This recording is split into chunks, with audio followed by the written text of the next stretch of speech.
shot goes down. Looks like Joel Sherman has the hole shot, followed by Ian Kinney.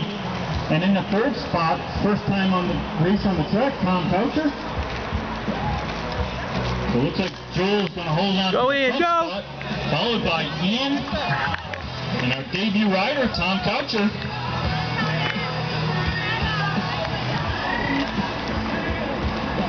They can keep the wheels on the ground. It looks like the order that they will finish. So Joel Sherman, Ian Kinney, and Tom Coucher. This is a combined class. We have 7-year-olds and 9-year-olds combined today, based on rider count. So Ian taking the second spot, and Tom Coucher taking the third on that one.